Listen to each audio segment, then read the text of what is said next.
I'm in my DIY greenhouse today. It's Sunday and I'm just piddling around. But this house we made is a palm poles.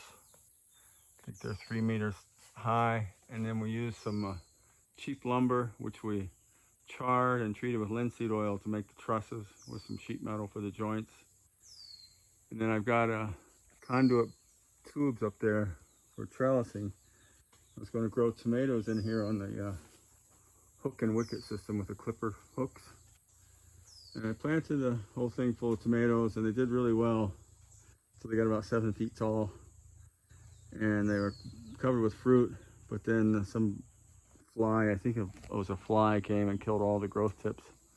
Right now I've got some cherry tomatoes growing in here. Let's see if I can see a truss of them here.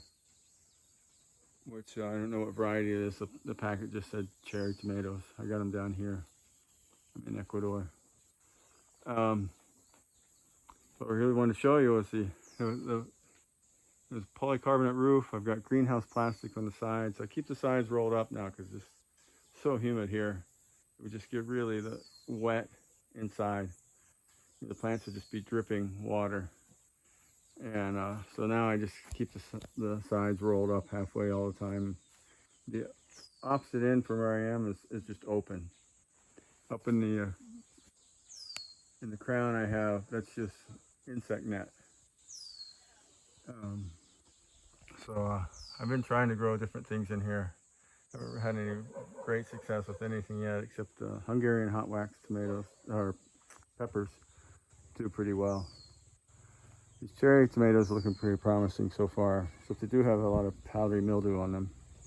So I have to treat with some hydrogen peroxide. But what I really want to show you is this wild tomato. This huge plant in the middle is a wild tomato that grows here. It's just a weed, pops up all over. And that's just one plant. It's got more than half the bed, so maybe 6 meters long, a 30-inch bed, and we constantly just pruning it back because it wants to cover up the other beds. I've got it clipped up on the clipper system, but I couldn't keep up with it, so now it's just a big mass.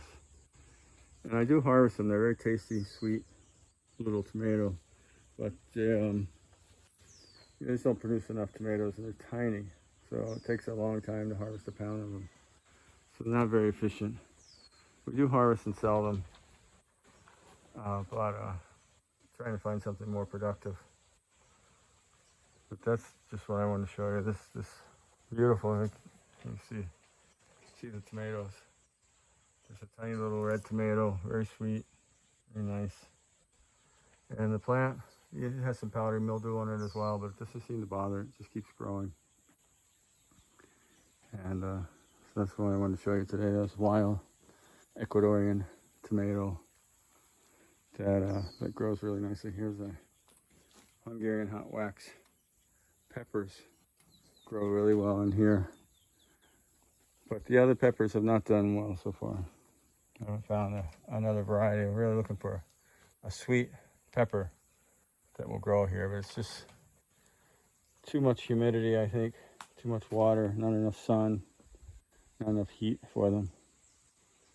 Right now a bunch of them have some kind of fungus, but I'm going to keep trying until I find a pepper that I can grow here. All right, take care.